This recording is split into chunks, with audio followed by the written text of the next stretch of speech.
tardes a todos. Empezamos la quinta sesión de este curso sobre enfermedades raras dentro del Foro de Medicina de Precisión del IDIVAL. Y esta tarde tenemos con nosotros la primera charla, corresponde al profesor Ángel Carracedo.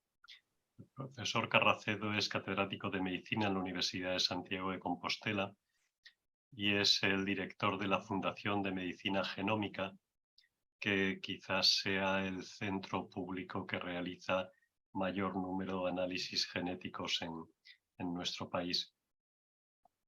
Él es experto en diferentes campos de la genética y de hecho es uno de los investigadores en genética más reconocidos de nuestro país. Su currículum es apabullante y nos podría hablar de muchas cosas, pero le hemos pedido que nos hable de IMPACT. IMPACT, como él nos contará ahora, es una iniciativa del Instituto de Salud Carlos III que tiende a promocionar la aplicación eficaz de la genética y de la medicina personalizada en España y, en lo que nos compete ahora, en concreto, aplicarla en el diagnóstico de las enfermedades raras. Él es investigador responsable de este proyecto, de manera que nadie mejor que él para hablarnos de esta herramienta, también de esta herramienta para el diagnóstico de los pacientes con enfermedades raras. Muchas gracias por hacer un hueco en la agenda para participar en este curso, Ángel, y cuando quieras. Pues buenas tardes a todos. Muchas gracias, José Antonio. Gracias por la invitación. La verdad que para mí es un placer. Siempre es complicado hablar en una pantalla vacía, pero voy a intentarlo. Contaros media hora qué es IMPACT, los retos que tenemos. Muy bien. Yo la idea un poco creo que sigo tu idea, ¿no, José Antonio? Si no, dime. Hablar un poquito de IMPACT genómica en el contexto de las enfermedades raras y qué es esto de la Estrategia Nacional de Medicina Personalizada y qué estamos haciendo. Esta es un poquito la idea, ¿no? Lo primero, decir dos cosas de conceptuales que ya las tenéis completamente asimiladas, pero simplemente para poner en referencia lo que es el programa IMPACT. La medicina personalizada de precisión, sabéis básicamente que se trata de estratificar la enfermedad porque es muy compleja. Hasta la enfermedad genética más mendeliana es compleja. Una misma enfermedad como una retinosis pigmentaria con un fenotipo igual puede ser causada por más de 150 genes distintos.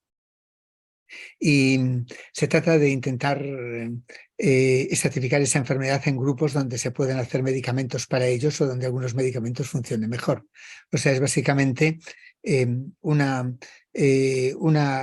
estratificación de la enfermedad para terapias personalizadas o terapias más eficaces con medicamentos determinados. También otro aspecto importante de la medicina personalizada es la farmacogenética, es decir, un tratamiento ya personalizado, un individuo puede responder de forma distinta y por lo tanto hace falta biomarcadores para saber si vamos a tener efectos adversos o ese medicamento en nosotros va a ser más o menos eficaz. Esta es la idea. Y muchos de los marcadores, casi el 80% que empleamos hoy día en medicina personalizada, son biomarcadores genómicos por el boom tremendo que ha tenido la genómica. Y estos biomarcadores tienen siempre tres fases. Una es de investigación, de identificación de esos biomarcadores. La segunda es de validación y aprobación regulatoria. Aunque un biomarcador lo descubras y lo publiques en Nature, no tiene per se tiene más valor, pero no es un valor regulatorio. Tiene que tener validez fundacional y validez en la aplicación. Tiene que tener al menos validez clínica y utilidad clínica. Y en el caso del medicamento tiene que ser aprobado por la Agencia Europea del Medicamento y tiene que incluirse el biomarcador en la ficha técnica. Un tercer aspecto no menos importante es que si tú tienes biomarcadores aprobados por la agencia o en el caso de terapias por guías clínicas, no tienes manera de que te lo hagan. ¿Y cómo se organiza esto? Pues la traslación y la implementación en la práctica clínica es otro aspecto que es obviamente igualmente importante. En genómica tenemos básicamente dos herramientas fundamentales para buscar el componente genético de la enfermedad.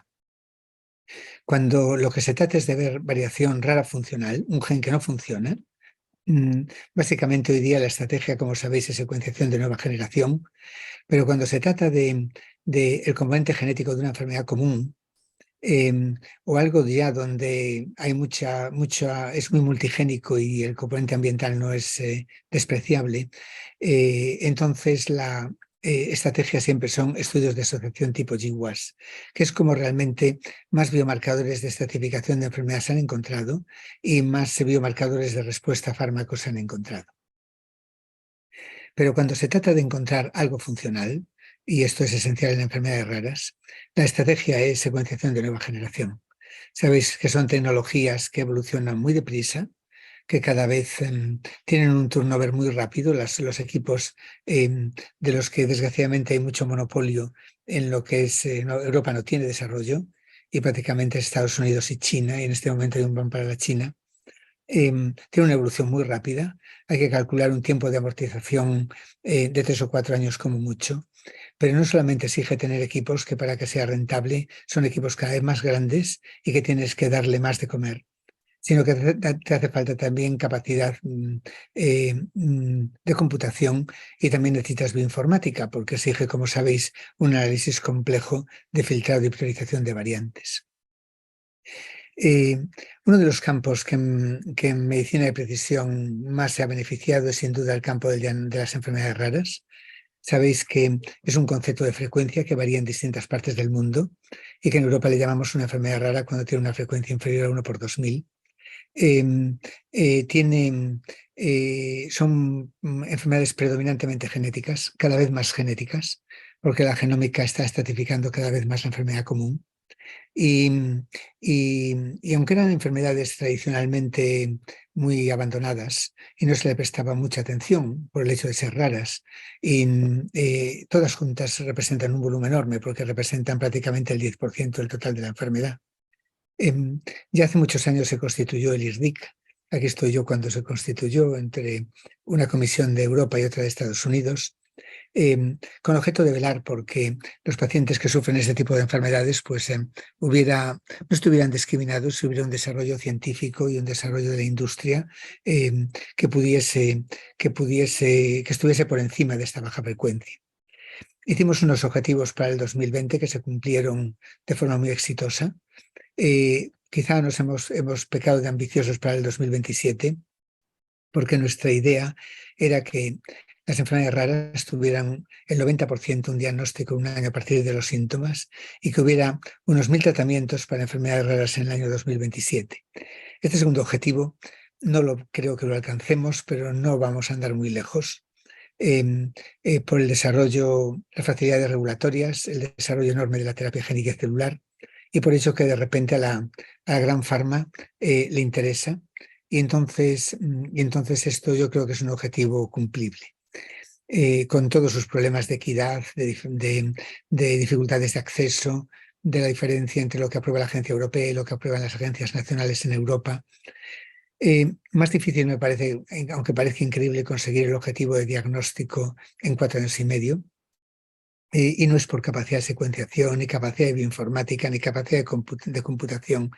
Es que tenemos un problema estructural en España en lo que es la genética clínica grave, evidentemente, quizá motivado por la falta a una hora de una especialidad de genética, pero que hay un gran caos organizativo, unas diferencias enormes entre comunidades autónomas, una, unas dificultades para el asesoramiento genético y una falta de formación en casi todos los campos relacionados con genética que hace que yo veo muy difícil que lleguemos en el 2027 a un objetivo de 3 años en España, mientras que en algunas partes de Europa sí se va a alcanzar ese objetivo de diagnóstico en un año a partir de los síntomas. Lo hace todo más complejo que la enfermedad más común se está estratificando. El autismo, discapacidad intelectual, hoy día son frecuentísimos, son centenares de enfermedades raras. También la evolución tecnológica que hace que somos más eficaces, pero que también tengamos cuellos de botella importantes. Hasta ahora ya no hacemos gen a gen, ya tampoco consideramos que el standard of care es hacer paneles de genes, sino que es hacer exoma, en el caso de una enfermedad genética mendeliana. Y a partir de ahí hacer panel apps, o sea, y después seguramente ya para algunas enfermedades genéticas en las que hay también alteraciones estructurales, la secuenciación de genomas completos puede comenzar a valorarse. El gran cuello de botella en los laboratorios de genética lo tenemos no lo tenemos en la secuenciación ni en el análisis bioinformático, sino lo tenemos desde las variantes filtradas al informe clínico, que lo puedes hacer a calidades muy diversas. Y que si lo quieres hacer a calidad alta, que sea realmente útil al clínico y que no se tenga que pasar muchas horas analizando un caso, necesitamos progresar, pues a lo mejor buscando métodos de data mining de historia clínica. Nosotros en este momento lo que vemos que nos puede mejorar acelerar el proceso de hacer el informe y en consecuencia de comunicación es hacer campos HPO, que son Human Phenotype Ontologies, porque bueno, es muy fácil de entender. Si a nosotros nos viene una petición que pone niño sindrómico, no tenemos que analizar todo. Si nos vienen campos muy bien sectorizados que nos permiten hacer búsquedas más automáticas, ahorramos mucho tiempo de análisis y de priorización de variantes. Otro problema importante con el aumento de lo que estamos analizando son las variantes de significado incierto, las BUS, que esto implica también otro esfuerzo grande a nivel de bases de datos, pero también a nivel de organizar estudios funcionales y compilar toda la información, esfuerzos internacionales y también esfuerzos a nivel nacional. Y es en este contexto donde sale el programa IMPACT. El programa IMPACT a ver cómo cuento yo esto. España decidió, sabéis que hubo los PERTE, que Europa dio un montón de dinero a los países miembros como para los planes de recuperación tras la COVID. España e Italia fueron dos países muy beneficiados, más Italia. Y dio también la recomendación de que en estos planes de recuperación se pusiese también sanidad, porque para Europa es también una parte importante, es un motor económico y un motor social, y aconsejó a los países que además de hacer PERTES industriales, que hicieran también PERTES de sanidad. España hizo muchos PERTES de la automoción, PERTE de las energías renovables y el PERTE de salud de vanguardia. Una parte importante de este PERTE es la medicina personalizada o de precisión, que son dos términos sinónimos. Y para todo el desarrollo de esta estrategia nacional de medicina personalizada, creó una infraestructura sobre la que se tiene que desarrollar que se llama IMPACT. IMPACT tiene tres ejes. Una es un eje de medicina predictiva, que más pensando en lo que es prevención y predicción de enfermedad común y que consiste en el diseño de una cohorte nacional de la que España carecía, que es una cohorte de 200.000 personas con follow-up y que se está comenzando a realizar y que la coordina este programa Marina Pollán del Centro Nacional de Epidemiología. Un programa de datos que coordina Alfonso Valencia del BSC, porque si tenemos que meter información clínica, información genómica, imagen y un montón de datos, pues hace falta lógicamente organizarlo y además ponerlos, cómo se va a acceder a toda esa información. Y por último, el que os voy a contar ahora en un cuarto de hora, que es el programa de medicina genómica, que coordino yo.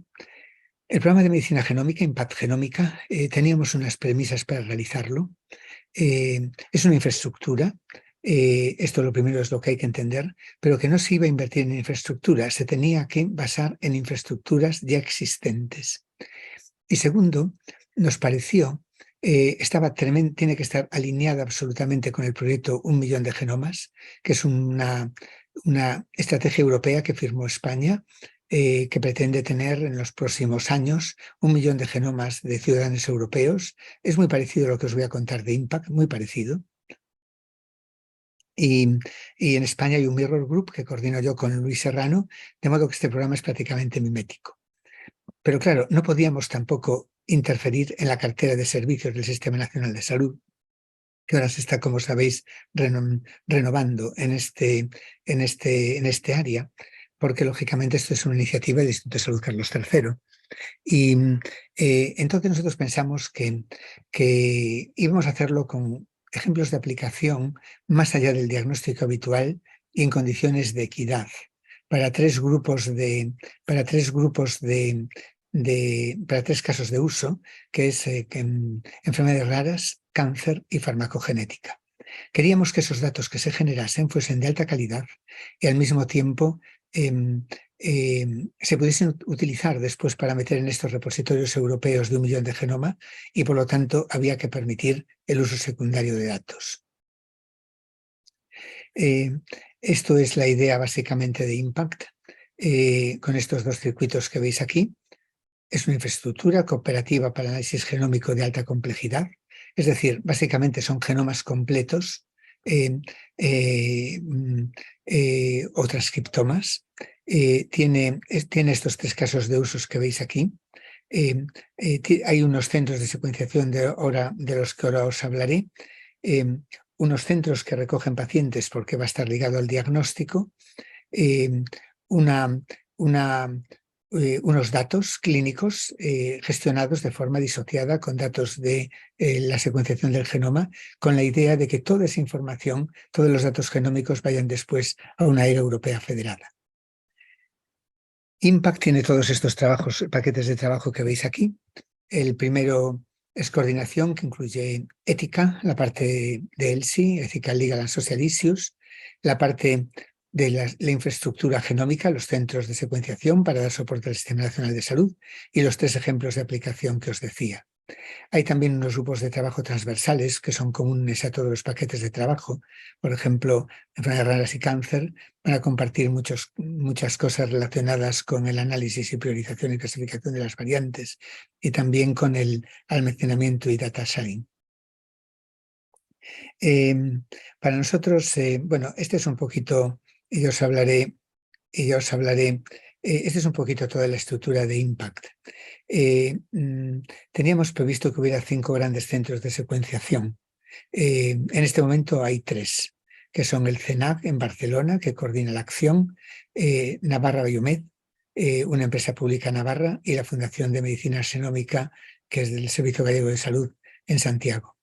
Teníamos previsto otro en Madrid y en Andalucía, pero no lo tenemos, por lo menos en este IMPACT, porque pedíamos unas características de secuenciación en capacidad, en robótica, en almacenamiento, en LIMS y en calidad, que solamente nos han presentado ofertas estos 3 centros que trabajaron duramente para que funcionen absolutamente como una unidad. Tienen LIMS únicos, tienen protocolos, todo es absolutamente estandarizado a lo máximo, de modo que aunque son 3 centros deslocalizados, el funcionamiento es absolutamente igual. Después hicimos una enorme red de hospitales del país, 110 hospitales en total, con coordinadores por las comunidades autónomas y cubren absolutamente todo el país, o sea, todos los pacientes tienen acceso en condiciones de equidad. Esto es lo que os contaba de los 3 centros de secuenciación que tenemos, que reciben las muestras, las analizan y de ahí salen los datos genómicos. Muy importante para nosotros fue trabajar la parte ético y legal, muy importante, porque éramos conscientes, y yo particularmente, de que algún programa europeo, como el programa de Baviera, que era similar, los datos que consiguieron no fueron después, pues no es ahora posible utilizarlos en repositorios ENEGAS europeos comunes. Entonces, para nosotros fue muy importante que, además del consentimiento informado para el diagnóstico, se estableciera un consentimiento informado para uso secundario de datos. Estos consentimientos fueron aprobados por el CI del Carlos III, pero también muchos hospitales o consejerías o estructuras de las comunidades autónomas han requerido evaluación adicional. También tenemos consentimientos informados para menores, discapacitados, políticas y documentos en caso de fallecimiento. Esta parte realmente la hemos trabajado muchísimo. También porque nos pareció que era vital era que todos los hospitales que participan en el programa, para incluir sus pacientes dentro del programa, tienen que firmar con el CIBER, que es el que gestiona nuestra opción, y con los centros de secuenciación, los correspondientes MTA y DTA. En este momento, prácticamente todas las comunidades de España están cubiertas. Queda un pequeño problema en Castilla y León, otro en la comunidad autónoma de Ceuta y Rioja. En algunos casos firmaron los hospitales, en otro caso firmaron las comunidades autónomas. También deciros que esto ya lo habíamos trabajado mucho dentro del CiberER, porque había una plataforma que se llama ENOD para enfermedades raras no diagnosticadas, pero lo hemos mejorado. Hemos hecho una plataforma importante de fenotipado clínico, donde se puede incorporar toda la información clínica, donde se realiza el fenotipado basado en campos HPOs, se analizan y discuten los casos y hay sistemas de codificación y de seguridad de muestras y pacientes muy completo. También pensamos qué herramienta de análisis teníamos que utilizar. Esto lo abrimos a una competición, evaluamos muchas herramientas, nuestros grupos transversales de bioinformática y el programa de datos. No nos gustaban que el análisis de datos se hiciera en la nube, tampoco algo que perdiésemos el control de los datos. Para nosotros era muy importante que se pudiese implantar en local y como herramienta de análisis decidimos utilizar GPAP, que es una plataforma desarrollada por CRG-CENAC y que tiene mucho desarrollo. A lo mejor tiene menos desarrollo que otras plataformas comerciales, que alguna plataforma comercial, pero es la que nos permite, es la que decidimos porque nos permite más seguridad y más desarrollo futuro adecuado a nuestras necesidades. Esto es un poquito lo que veis aquí, lo que estoy contando de toda la estructura. De esta voy a pasarla. También eso es lo que iba contando. En el grupo de trabajo de enfermedades raras que coordina Pablo Lapuncina, también tenemos muchos subgrupos de trabajo. Por ejemplo, hemos generado grupos de trabajo de modelos de informe y que viene de los centros de secuenciación y de modelo de informe diagnóstico. Tenemos comités de expertos. En este momento hay más de 1000 expertos en todo el país. Una parte muy importante es el comité de validación funcional, que ya está funcionando para casos concretos y que estamos estableciendo además un mapa de recursos del país. También el grupo de trabajo de fenotipado HPO, que ofrece además cursos a todos los clínicos que están interesados, y todo el grupo de trabajo también de data sharing federado. Como criterios de inclusión de pacientes, la idea era que todos los pacientes que tuvieran una enfermedad rara no diagnosticada del país, después de realizar exomas, que el exoma fuese negativo, se le hiciese genoma completo. Al principio en singleton, ahora lo vamos a hacer en tríos también, porque tenemos más financiación y hay que tener también disponibilidad de muestras, porque lógicamente de los familiares, de los padres o familiares afectos para hacer segregación de variantes y esto es básicamente lo que hacemos. Teníamos estos casos, 2000 pacientes era lo que pretendíamos. Esto es la distribución que tenemos por centros de secuenciación. En este momento estamos abiertos todavía a más pacientes, seguramente lo vamos a aumentar.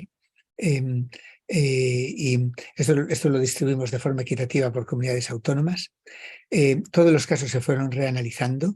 Esto ya es un poquito antiguo, pero ya tenemos más de 150 pacientes casi diagnosticados, simplemente reanalizando los datos de secuenciación de nueva generación, con una tasa, los datos de exomas, con una tasa diagnóstica superior al 15% y tremendamente irregular por comunidades autónomas que tenemos que averiguar qué ha pasado exactamente.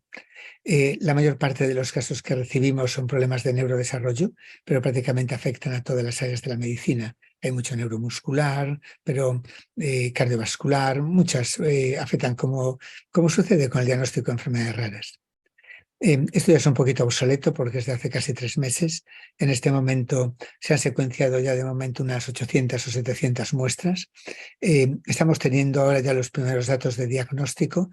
Más o menos si consideramos reanálisis y diagnóstico, depende mucho del grupo de enfermedad, pero podemos pasar un poquito del 25%.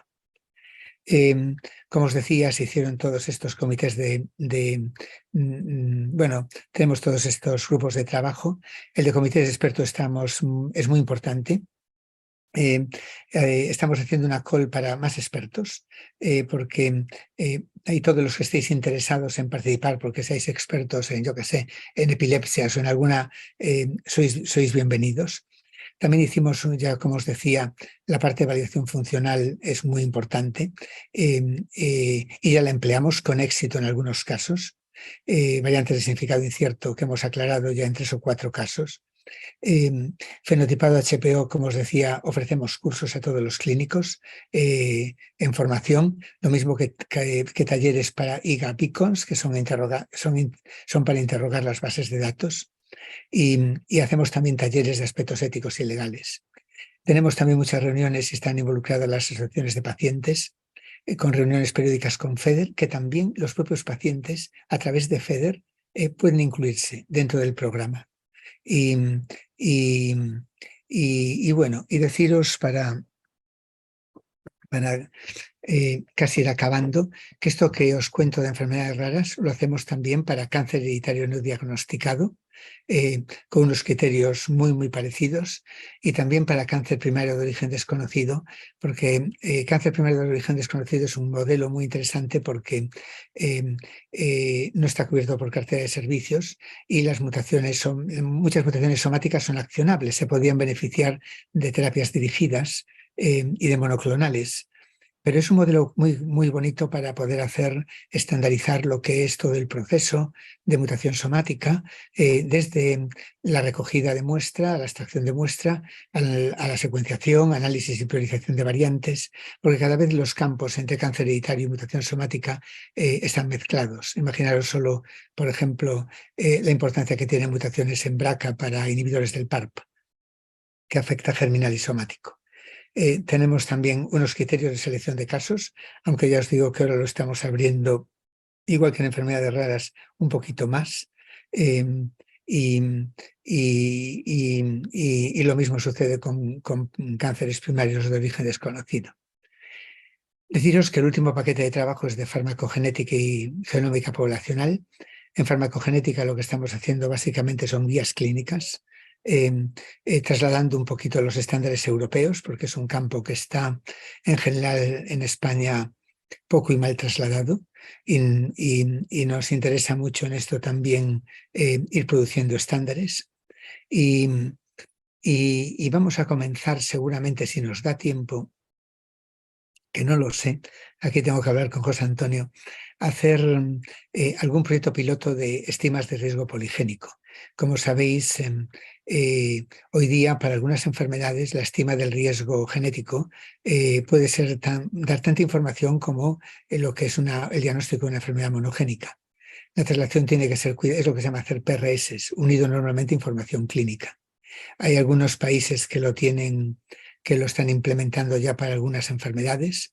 En España estamos pensando en algún piloto dentro de IMPACT que puede ser cáncer de mama unido a screening o bien riesgo de osteoporosis.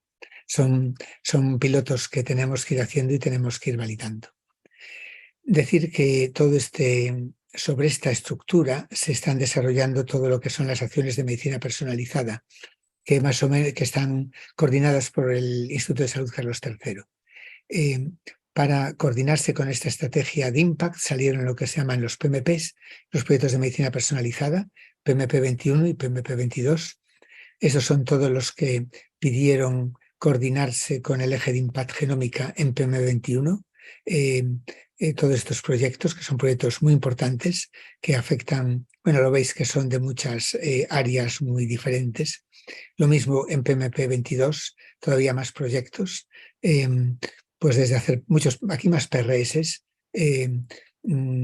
para, por ejemplo, predicción de Alzheimer o para riesgo cardiovascular, pero veis que son proyectos diversos, siempre en el área de la medicina personalizada y de que obligatoriamente han de coordinarse y han de basarse en lo que es la estructura IMPACT. Y ya para acabar, este es lo que veis, todo lo que es IMPACT. Está siendo un esfuerzo enorme. Hay como os decía, 110 hospitales, más de 500 colaboradores directos, muchísima gente contratada, cantidad de comités de expertos.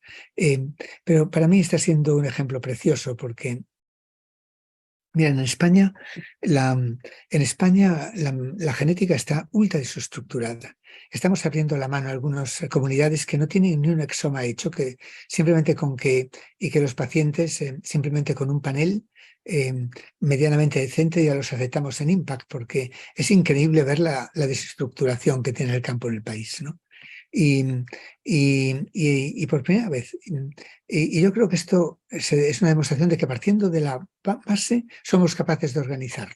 Fijaros, por primera vez en el país, y yo creo que es un ejemplo además en Europa y en el mundo, todos los pacientes de una enfermedad rara no diagnosticada, en condiciones absolutas de equidad, tienen acceso a datos genómicos de altísima calidad, con interpretación, en muchos casos con análisis funcionales, con informes muy completos y esos datos además pueden ser utilizados para investigación, compartiéndolo con EGAs europeos. Y no me digáis que no es bonito. Sé que está siendo un esfuerzo ímprobo, pero es una demostración de que en España podemos conseguir algo uniforme, con ultra equidad y con calidad. Muy bien, muchas gracias, Ángel, por la presentación y por ajustarte al tiempo. No sé si hablé no sé si hablé muy deprisa porque tampoco sé.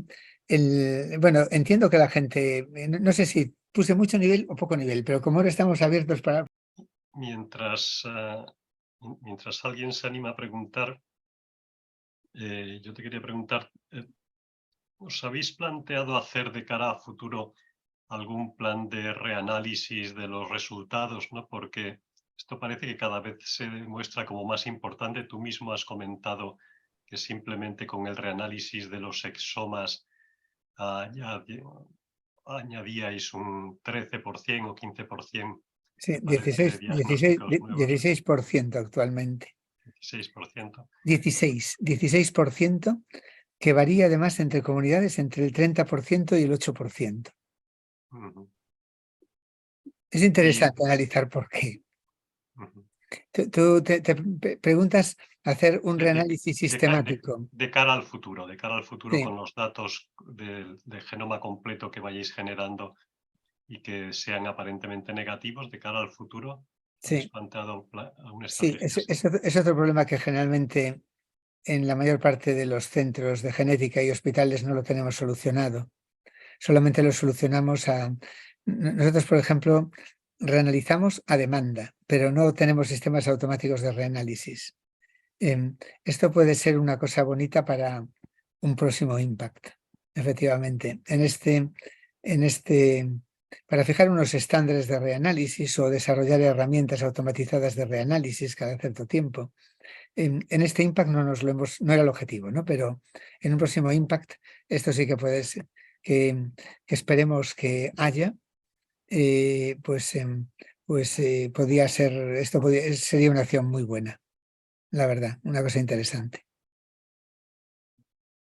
Has hablado también de las mutaciones somáticas en cáncer.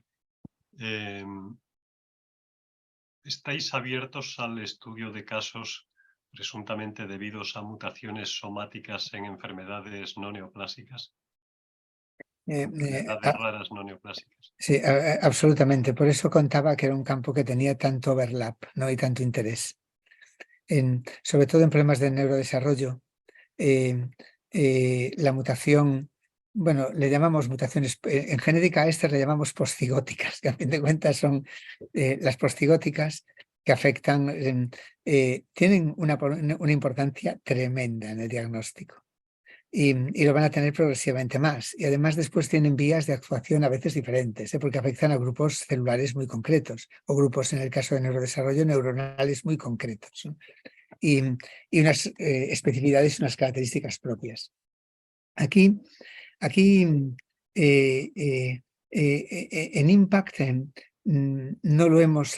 también otra vez adelantes al futuro porque esto tiene que venir bien para Impact 2. Porque sí que se pueden aplicar cosas, pero esto de lo que estamos haciendo en somático, no te quepa duda. Pero esto depende mucho de profundidad de lectura, hasta dónde quieres llegar.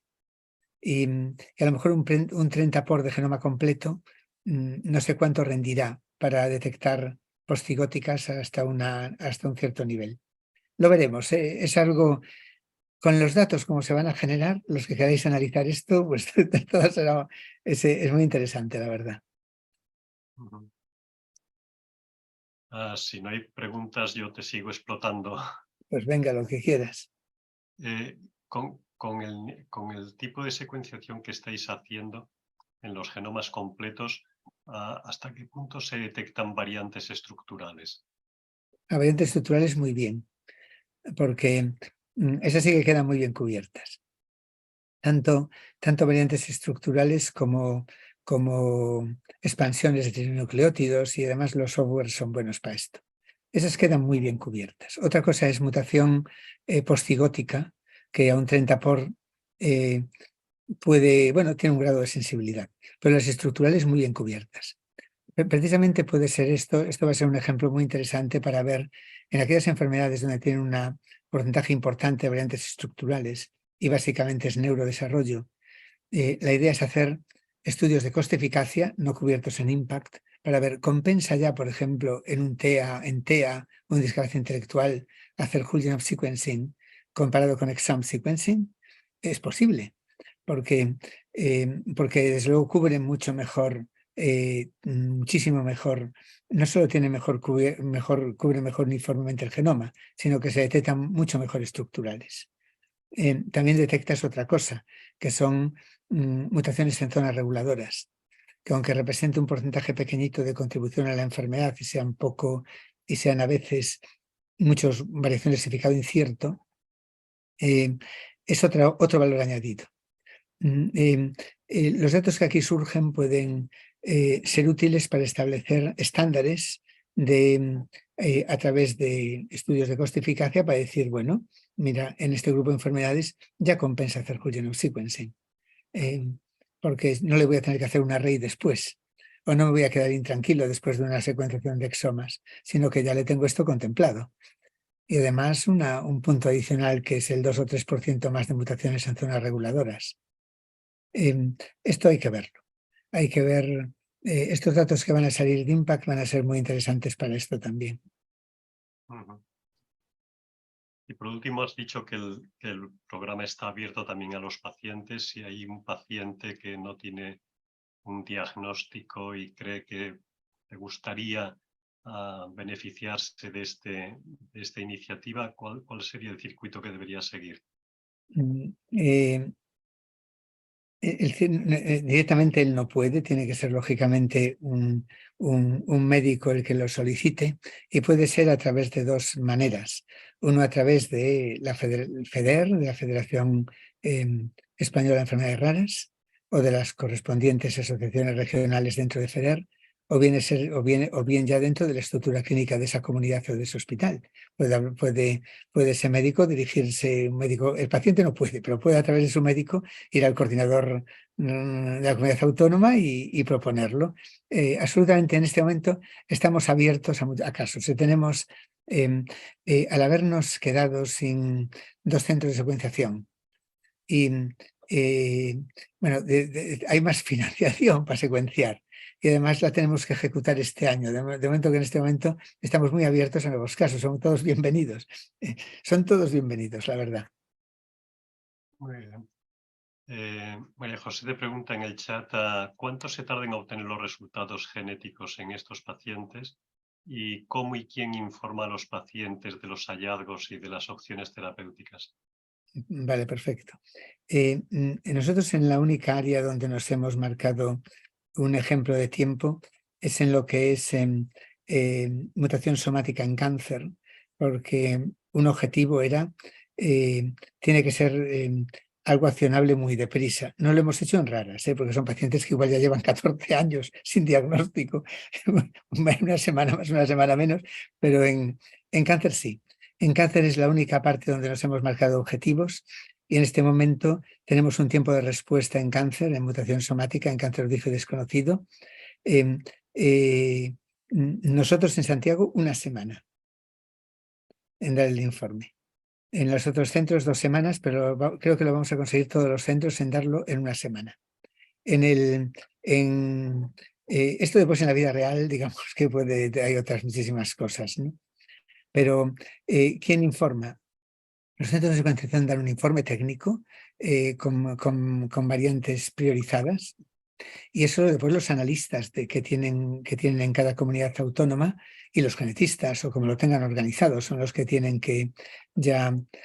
nosotros damos preinformes clínicos muy completos, pero son después los genetistas y los que tienen que comunicar, o como esté organizada, como cada comunidad autónoma está organizada de una manera distinta, pues eso ya depende de cada comunidad. En todo caso, es un tiempo que me parece impresionantemente corto. Sí, no. Que Si no nosotros en la vamos vida real, en raras, tenemos muchísimo más tiempo. Y aquí no fue el objetivo en diagnóstico de raras, fue el objetivo de cáncer, fue un objetivo diciendo, porque si no tendríamos que pensar en otra estrategia. O sea, la idea era, con esto, con exomas, porque es lo que se hace, ¿podemos dar un tiempo diagnóstico en cáncer de origen desconocido en 1 semana? Es el objetivo. Y esto es complejo porque implica extracción a partir de tejido, implica todo, ¿no? Y lo estamos consiguiendo. O sea, todo es posible. Todo es posible con recursos también. te pregunta si podrías explicar un poco más qué son los HPOs y si solo se aplican a enfermedades raras o también a enfermedades de alta prevalencia. HPO son las abreviaturas de Human Phenotype Ontologies, y es una estrategia de clasificación de enfermedades. Todos conocen el ICD, el ICD. Esta es una clasificación mucho más estructurada y que es la que a nosotros nos interesa más en enfermedades raras, porque es la recomendada por IRDIC y por cómo se está compilando toda la información a nivel internacional. Básicamente es una estructuración de la información fenotípica. Lo daba con un ejemplo. Si nos llega un niño que pone niño sindrómico, ¿qué miras? ¿Qué filtras? ¿Qué haces? Te dura 40, bueno, no sé cuánto, pero te puede durar muchísimos días el análisis, muchísimos, de un caso. Yo cuando me llega al laboratorio niño sindrómico me da ganas de estrangular a quien me lo manda, porque en cambio si vas diciendo niño que tiene TEA, que tiene epilepsia, que tiene discapacidad intelectual, que tiene hipotonía, y vas rellenando unos campos de ontologías, primero filtras mucho mejor y segundo priorizas mucho mejor las variantes.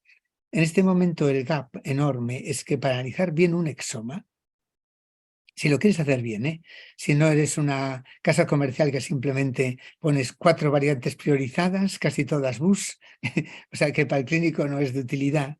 Si lo quieres realmente hacer bien, el análisis de un exoma en una persona entrenada son 5 horas.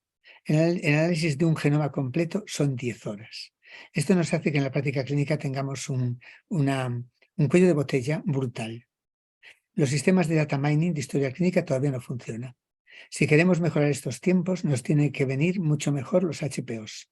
Y ofrecemos cursos de formación a todos los clínicos, cuando queráis. Todos los clínicos de Cantabria os damos un curso de HPOs. Lo estamos ofreciendo continuamente a todo el mundo. Muy bien, pues muchas gracias de nuevo, Ángel.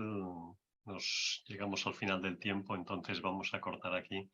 Muchas gracias por tu presentación y, como decía también alguien en el chat, por ese trabajo tan increíble que estáis haciendo. Pues Gracias. nada, pues muchas gracias a vosotros y un abrazo muy fuerte, José Antonio, y a todos.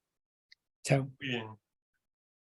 Pues después de esta charla en la cual nos hemos referido a una herramienta muy general, ¿no? No hemos hablado de enfermedades concretas más allá de algunos ejemplos para explicar algunas ideas. Ahora cambiamos y nos vamos a poner el foco en una enfermedad concreta, que es la telangiectasia hereditaria hemorrágica. Esta es una enfermedad rara, según la definición que decía antes el doctor Carracedo, porque afecta aproximadamente a 1 de cada 6.000 pacientes. Pero no es tan rara, porque eso significa que si afecta a 1 de cada 6.000, perdón, a 1 de cada 6.000 individuos de la población. Si eso es así, quiere decir que hay varios miles de pacientes en España. Y es además una enfermedad que tiene tratamiento. desgraciadamente hay enfermedades raras que no tienen tratamiento, pero esta tiene tratamiento de diverso tipo, local o sistémico. Y le hemos pedido que nos hable de ella al doctor Antoni Riera Mestre. El doctor Riera Mestre es jefe de Servicio de Medicina Interna en Belviche, es el coordinador de la unidad de enfermedades raras en ese hospital, ha sido el coordinador del grupo de trabajo de enfermedades raras de la SEMI hasta hace muy poco tiempo, y quizás por encima de todo eso, para lo que nos compete hoy, es un experto en esta enfermedad, en la angiectasia hereditaria hemorrágica. De manera que, Toni, muchas gracias por aceptar la invitación a participar en este curso y cuando quieras. Pues muchísimas gracias, José Antonio. Antes que las gracias, felicidades, ¿no? Felicidades por un programa excelente y con la poca experiencia que tengo, esto que decías de organizar cosas, pues sé lo complejo que es esto y por lo tanto felicitarte por lo hecho. Nada, que gracias y felicidades por este fantástico programa. Es muy completo y la verdad es que es un honor y un orgullo poder estar aquí ante gente tan ilustre como la que has conseguido, la habéis conseguido que esté en este curso. Por lo tanto, sin más, hablaremos de fenotipos, genotipos y algo de la personalización del tratamiento, porque como muy bien has dicho, hay tratamiento, no es un tratamiento curativo, pero sí un tratamiento para las complicaciones de esta enfermedad que hablaremos, que es la telangiectasia hemorrágica hereditaria o sobrelevación, la HHT. No tengo conflicto de interés, sí que quiero agradecer pues, a las instituciones en las que trabajo y gracias a las que podemos hacer lo que hacemos y especialmente al Instituto de Salud Carlos III pues, por darnos la confianza y estos fondos competitivos gracias a los cuales de forma encadenada hemos podido hacer pues, lo que hacemos además de la asistencia, que es intentar aportar nuestro granito de arena en el manejo de esta y otras enfermedades minoritarias vasculares. De acuerdo a lo que se me propuso, pues he dividido de esta forma la charla y haremos una breve introducción y hablar de los 3 puntos, abordarlos un poquitín desde nuestra óptica. Siempre es difícil de no hablar de lo que uno participa y por lo tanto intentaremos compartir lo que hacemos desde aquí, aportar lo que hacemos y cómo vemos el manejo de esta enfermedad, que es una opinión, pero sí que contrastada y con todo un equipo detrás de ello, ¿no? La telangiectasia hemorrágica hereditaria o HHT, como bien has dicho, es la enfermedad minoritaria, de acuerdo a la definición de la prevalencia en Europa. Es una enfermedad con herencia autosómica dominante y tiene una penetrancia del 100%, es decir, no hay portadores sanos, sino que todos en mayor o menor grado expresan la enfermedad. Es una enfermedad vascular, afecta a los vasos, a la angiogénesis, y a nosotros nos gusta hablar de la microcirculación y la macrocirculación, ¿no? La microcirculación es la lesión característica de la enfermedad, las telangiectasias, pero también puede afectar a vasos de mayor tamaño, formando pues, malformaciones vasculares, bien sean fístulas arteriovenosas o malformaciones venovenosas o aneurismas en circulación de mayor tamaño. Los genes mayormente implicados, en más del 85% de los pacientes que se someten a un estudio genético por sospecha clínica de esta enfermedad son el gen de la endoglina y el gen de la activina, que a su vez definen los 2 principales tipos de HHT. La endoglina define la HHT1 y activina define la HHT2. En el subtipo 1 hay una mayor prevalencia de fístulas arteriovenosas pulmonares y también de malformaciones vasculares cerebrales, y en la HHT2 hay una mayor prevalencia de malformaciones vasculares hepáticas.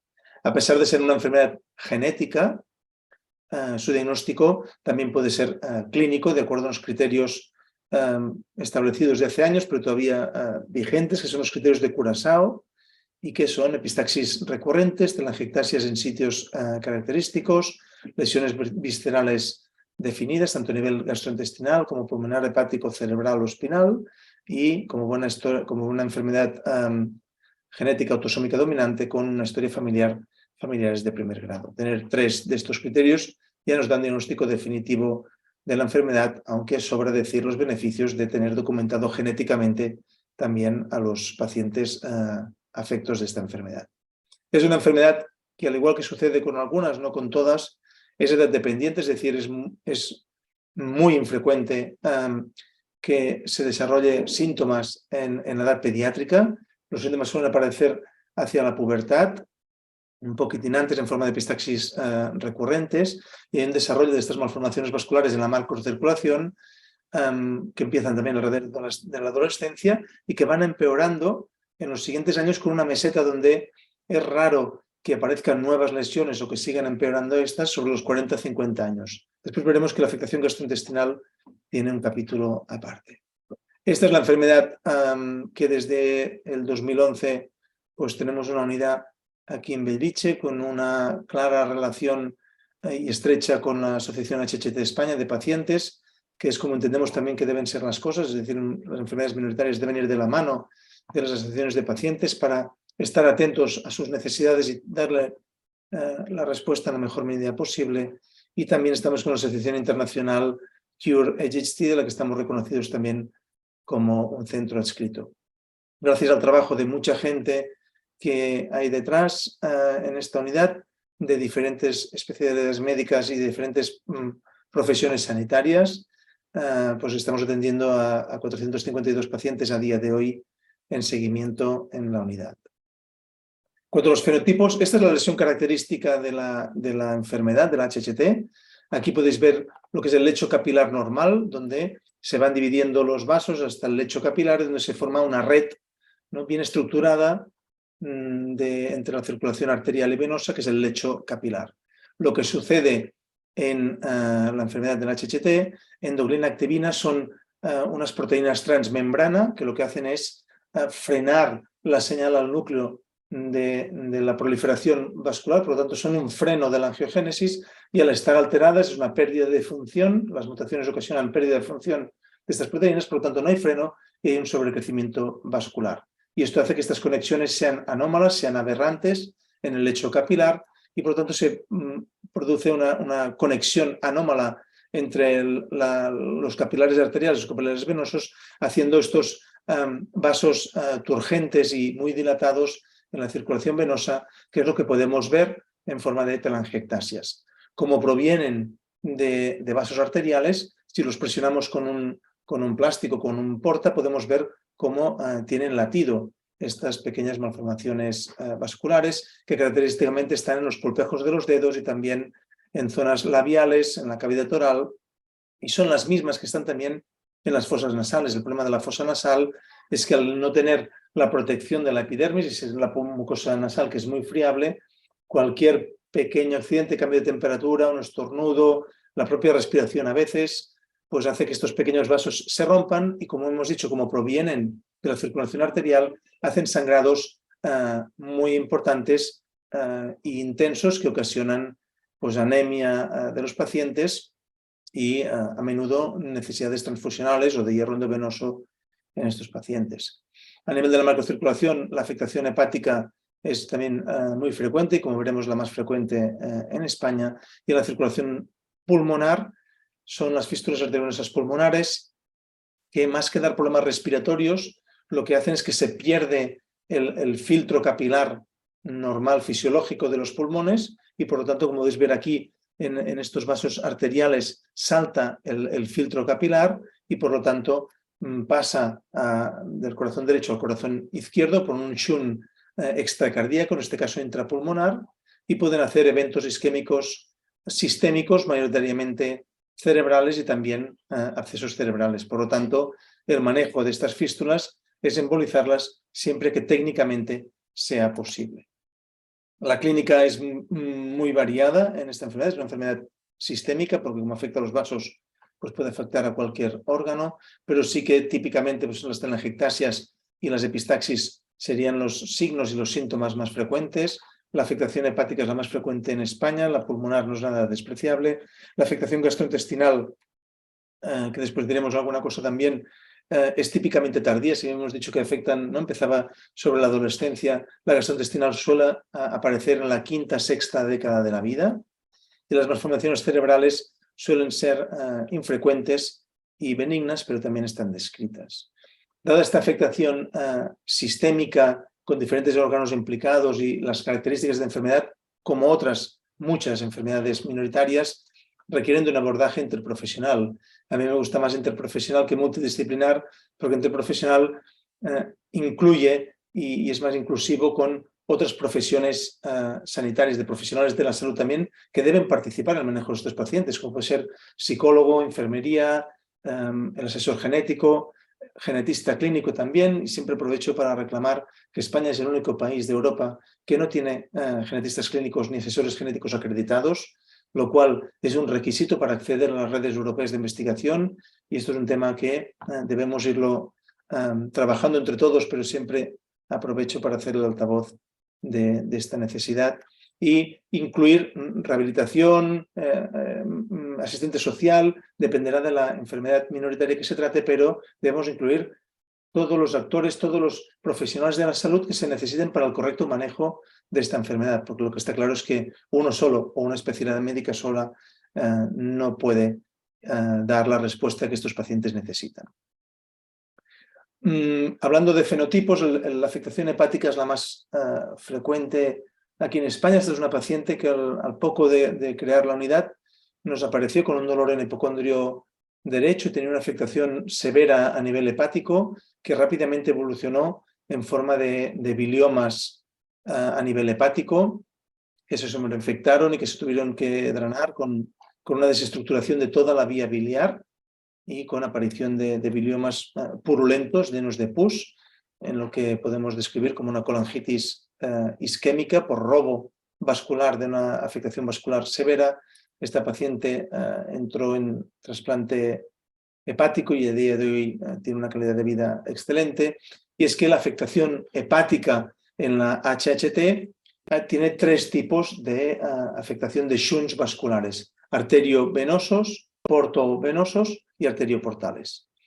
Los arteriovenosos lo que provocan es una insuficiencia cardíaca con gasto cardíaco elevado, porque el corazón tiene que latir para intentar compensar el robo a través de estos shunts arteriovenosos, y eso lo que hace es también robar de la circulación biliar, que tiene una circulación, una irrigación propia, por lo tanto le roba parte de este riego necesario y provoca colangitis isquémica, que es una de las causas también de trasplante hepático, junto con la insuficiencia cardíaca. Las portovenosas lo que hacen es que se saltan el filtro hepático y producen encefalopatía hepática con diferentes grados. También está la hiperplasia nodal focal o la hiperplasia nodal regenerativa, dos formas también atípicas de afectación vascular. Y las arterioportales, que lo que hacen es hipertensión portal en estos pacientes. Para nosotros es muy importante definir estos tres tipos de shunt, aunque a veces pueden estar entrelazados, porque el seguimiento de estos pacientes es diverso. A estos pacientes los seguimos clínicamente y con una ecocardiografía para monitorizar el índice cardíaco en estos pacientes. Los pacientes con afectación portovenosa realizamos un seguimiento clínico de estos pacientes para detectar, incluso mediante test, grados de encefalopatía hepática subclínica, y los pacientes con afectación mayoritariamente arterioportal los seguimos, además de clínicamente y analíticamente, también con una ecografía para detectar signos incipientes de hipertensión portal. Por este motivo, nosotros realizamos en la primera visita un TAC abdominal para identificar de qué tipo es el predominante o ninguno de ellos de estos pacientes, la afectación vascular hepática de estos pacientes, y los seguimos de acorde a este criterio. Fruto de esta paciente y dos más pacientes que tuvimos, nos planteamos, entendiendo que la afectación hepática es la más grave en la HHT, nos planteamos esta revisión que hicimos con unos compañeros en su momento que estaban en el clínico y también miembros del CIBER. Hicimos la revisión más extensa de pacientes con HHT trasplantados. Fueron un total de 83 pacientes, incluyendo 3 nuevas pacientes. La inmensa mayoría eran mujeres, un dato para nosotros importante. Escasamente reportado el estudio genético, pero cuando lo estaba todos eran por mutaciones en activina, HHT2, que sabemos que es la que más afectación hepática hace. La principal indicación es esta insuficiencia cardíaca con gasto cardíaco, con índice cardíaco elevado, y la colangitis isquémica, un dato ampliamente conocido, pero que son sobre todo las principales indicaciones de trasplante hepático de estos pacientes. En trabajos más antiguos se hacía ligadura, embolización de la arteria hepática, que hoy en día se sabe que es nocivo para estos pacientes porque les precipita el caer en el trasplante hepático. Tú no controlas dónde embolizas en este hígado con tantas malformaciones vasculares, y en los casos más recientes con afectación hepática severa, algunos de estos estaban tratados ya con bevacizumab, que se ha visto que es un tratamiento como puente al trasplante que consigue controlar la sintomatología de insuficiencia cardíaca en estos pacientes. Las complicaciones a 30 días, esto fue un trabajo importante, definir las complicaciones perioperatorias a los 30 días de los pacientes. La mayoría eran hemorrágicas, sobre todo fruto de la malformación también adherida a la circulación perihepática de estos pacientes, y también a complicaciones no tratadas, no evaluadas previamente, sobre todo a nivel gastrointestinal o pulmonar, pero también, curiosamente, había también afectación en forma de trombosis de la arteria hepática en 4 pacientes, fruto a veces de una mejorable planificación de las anastomosis que se realizan en los vasos de estos pacientes, y que si no son suficientes de acuerdo al diámetro tanto del receptor como del donante, pueden provocar éstasis sanguíneo este nivel y provocar trombosis. La mortalidad a los 30 días es alrededor del 8%, y el dato más importante de este es que había seguimiento de la inmensa mayoría de los pacientes dados de alta después del trasplante. Aparecieron curiosamente 4 nuevos casos de trombosis de la arteria hepática, fruto a veces de problemas en la anastomosis nuevamente, y un dato importante es que detectamos recurrencia vascular en un 17% de los pacientes, sobre todo de los seguidos a más largo plazo. Por lo tanto, pensamos que es una complicación que aparece en el seguimiento de estos pacientes y que debemos estar alerta. Y de hecho, una de estas 3 pacientes que presentamos, hace pocas semanas hemos detectado una recurrencia por imagen de esta paciente, y proponemos un cambio en el esquema terapéutico inmunosupresor, que después comentaremos, pero que es un dato importante, poco conocido, y que se debe compartir y que da sentido a estos pacientes seguirlos en un entorno multidisciplinar o interprofesional, pero no solo desde el punto de vista del trasplante, sino también con un seguimiento dentro de clínicos que estén habituados en el seguimiento de pacientes con HHT. 3 nuevos pacientes fallecieron, lo que da una mortalidad global a lo largo de un seguimiento medio de 76 meses del 12%. Dado que vimos que las mujeres mayoritariamente eran las que estaban trasplantadas en nuestra serie, quisimos ver el impacto realmente del sexo femenino en la severidad de la HHT. Vemos cómo efectivamente las pacientes mujeres presentaban una afectación hepática más severa que los hombres, y por primera vez pudimos ver cómo esta mayor severidad en el sexo femenino se mantenía tanto en el subtipo de HHT1 por mutaciones en endoglina como en el subtipo HHT2 por mutaciones en activina.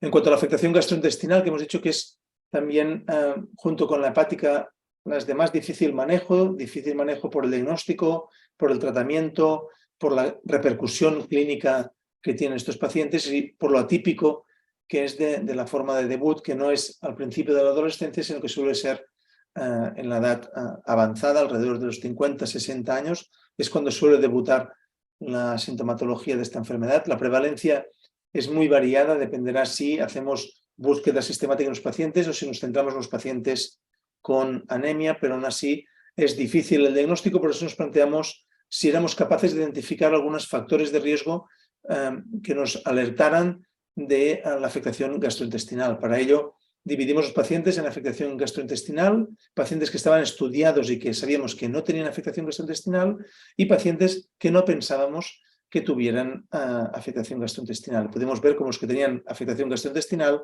eran pacientes más graves, en el sentido que presentaban mayor necesidad de transfusiones sanguíneas, mayor visitas a urgencias y mayor hospitalización que los otros grupos de pacientes.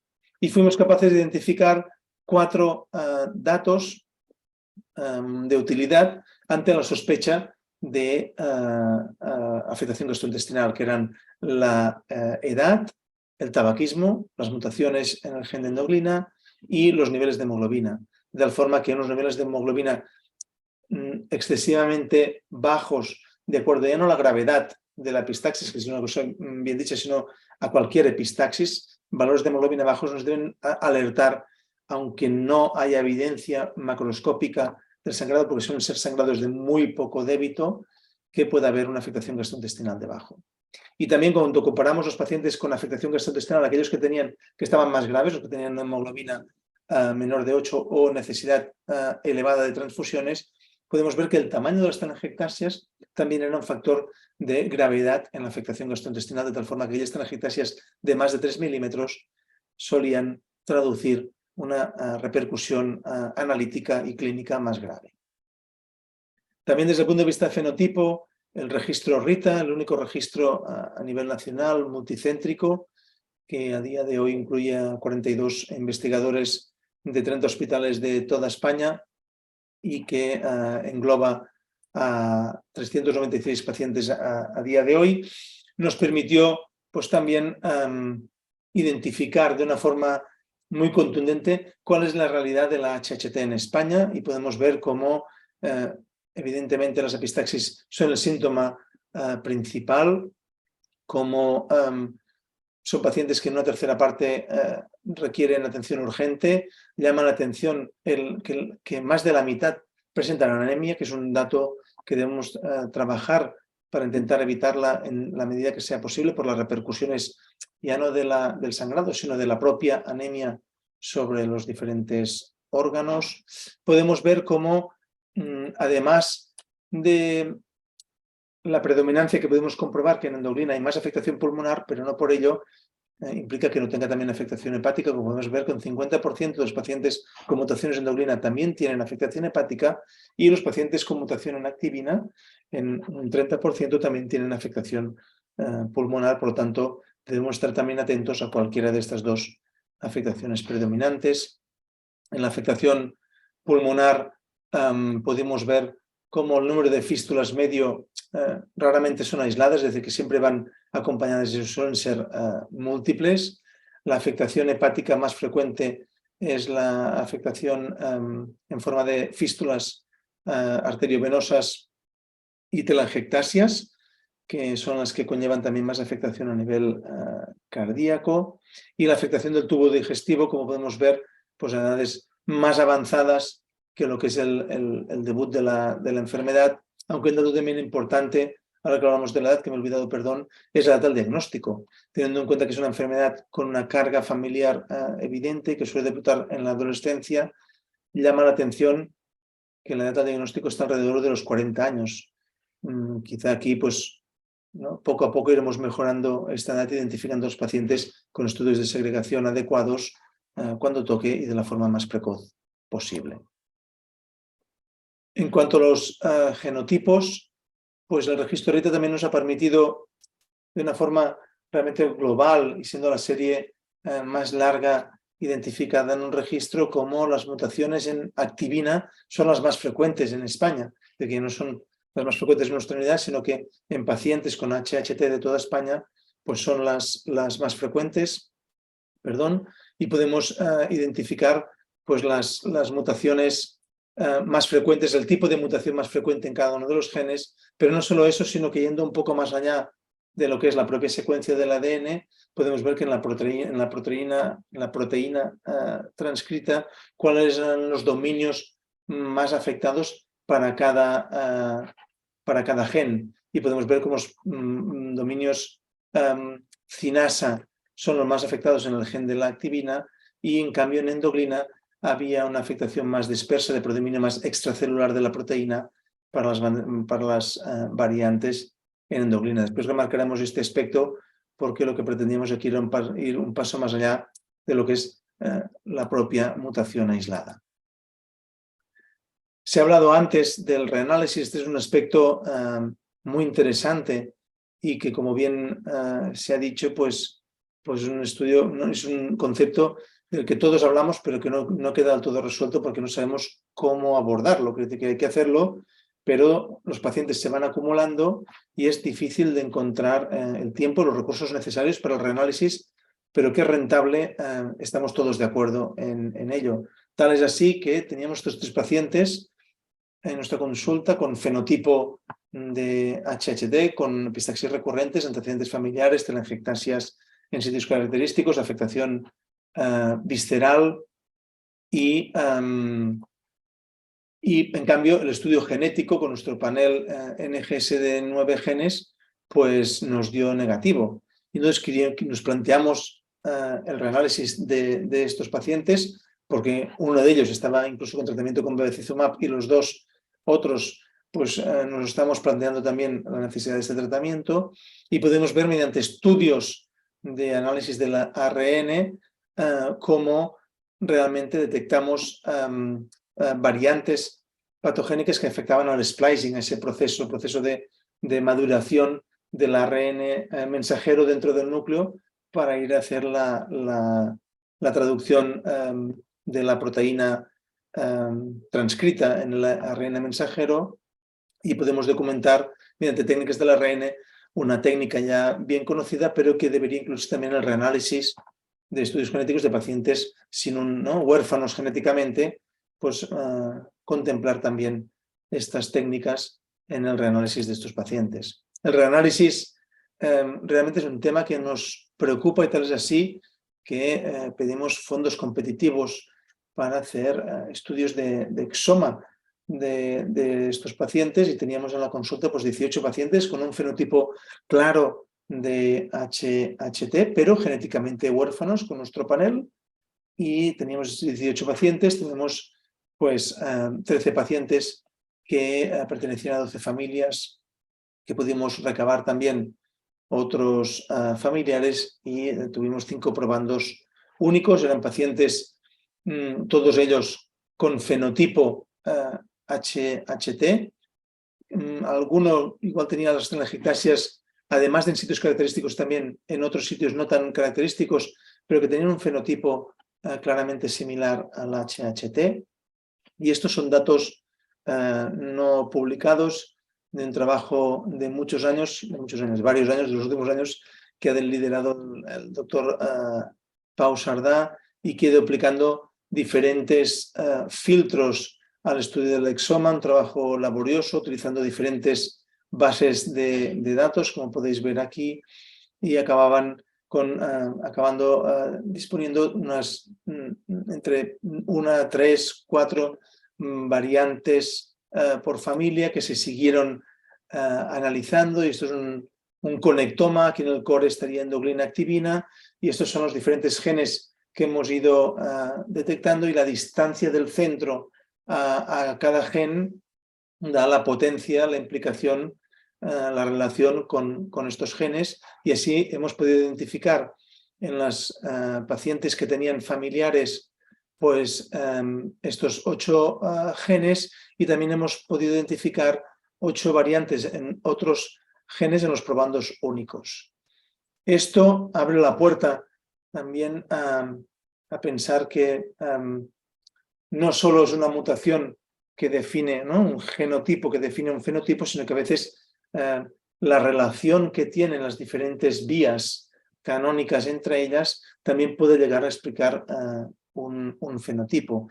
Esto es un concepto ya definido hace años, que es el concepto del EDGOtype, que va más allá de una mutación, un fenotipo, sino que a veces depende del tipo de mutación y de la relación que tenga ese gen con otras proteínas implicadas, puede acabar explicando también el fenotipo. Una forma de estudiar el EDGOtype sería mediante la configuración tridimensional de las proteínas que traducen estos genes, y por tanto podríamos entender cómo mutaciones muy alejadas en la secuencia de ADN de ese gen, cuando se pliegan en la proteína, afectan a zonas de unión con una determinada proteína.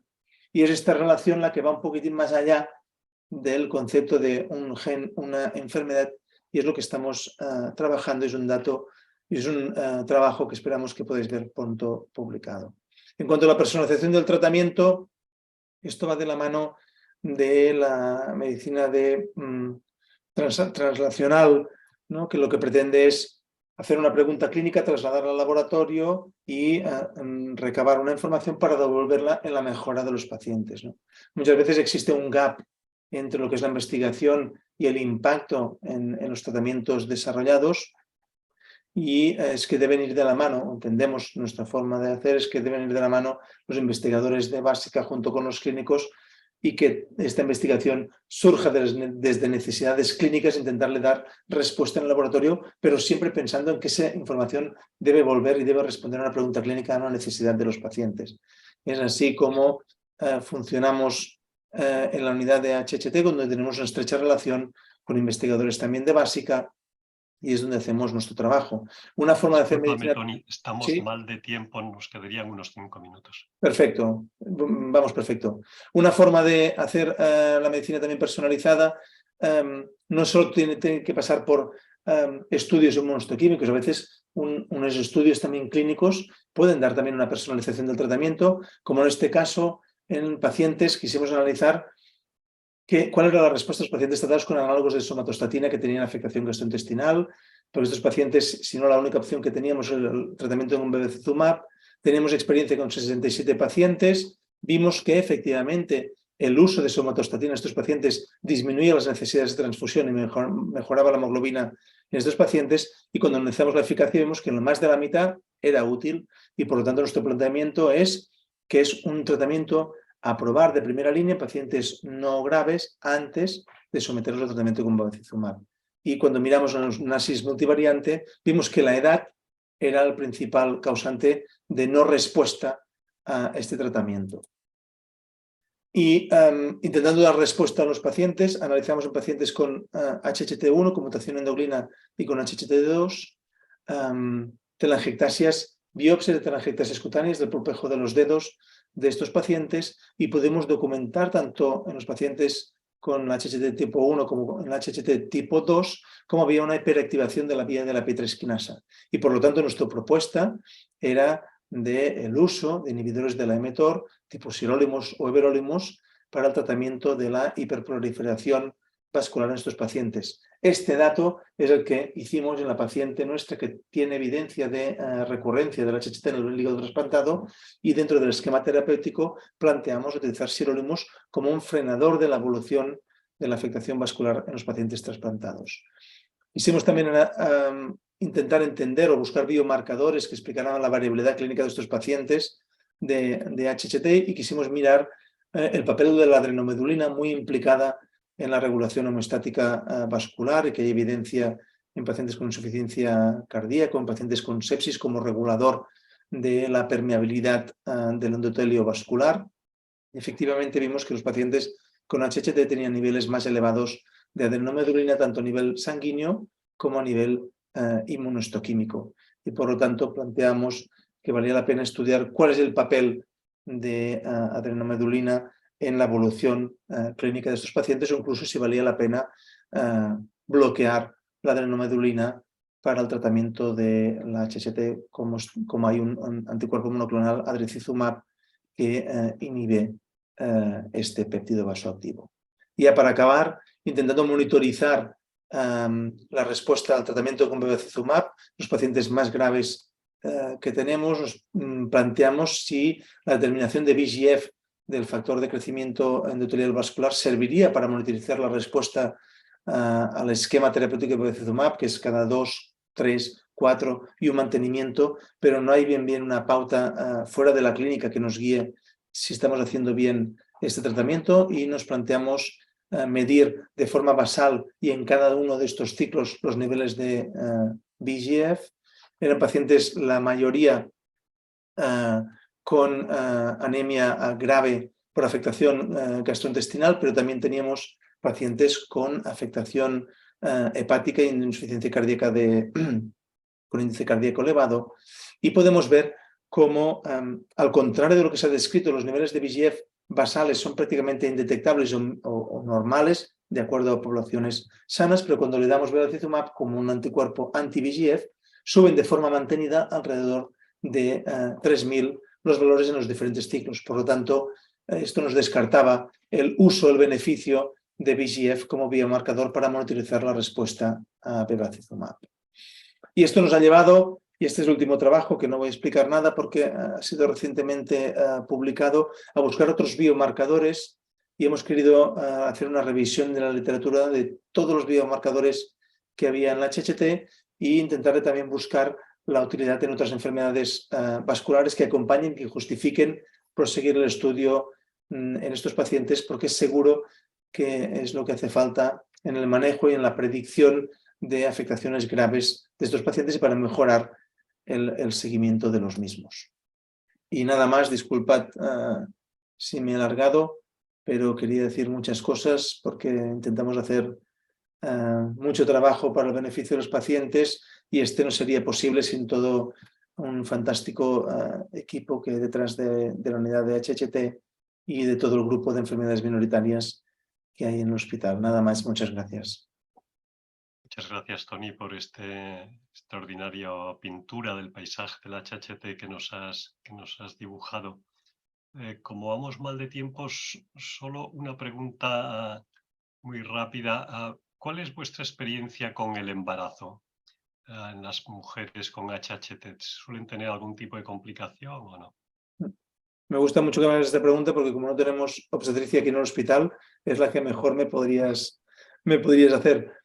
Por lo tanto, experiencia a nivel directo, pues no tenemos obstetricia aquí, pero sí que evidentemente mandamos los pacientes o a Vall d'Hebron o a Sant Joan de Déu, dependiendo de la zona, y a la vuelta tenemos experiencia y hemos revisado bastante el caso porque a pesar de no tener, nos preguntan también por el manejo de estas pacientes. Decir dos cosas, son pacientes que deben ir a seguimiento de alto riesgo, no porque realmente hayan problemas y sobre todo lo que no hay son problemas con la epidural. Este es un tabú que debe romperse, o se decía que se tenía malformación a nivel espinal y no le hacían anestesia general. Esto no es así y sí que se ha podido demostrar, por lo tanto merece un seguimiento específico, pero se pueden hacer la anestesia epidural como cualquier paciente. Y decir que si hay una complicación que preocupa de estas pacientes es las manifestaciones pulmonares en forma de hemorragia. Las fístulas arteriovenosas nunca sangran, ya sabes que el nunca en medicina es difícil de precisar, pero rara vez sangran, pero cuando sangran se han descrito en pacientes embarazadas. Por lo tanto, vale la pena hacer un buen screening de la afectación pulmonar en estas pacientes y embolizarlas previamente al embarazo. Otra cosa, perdón, también que nos han dicho, y es que en pacientes incluso que habían estado embolizadas por nosotros, una cosa también que comparto aquí en directo, por si a alguien también se le ocurre, que le hemos dado varias vueltas, es el empeoramiento del paso de burbujas en estas pacientes, que ya sé que es difícil, pero algunas se ha hecho en paciente embarazada, y con aparición de hipoxia.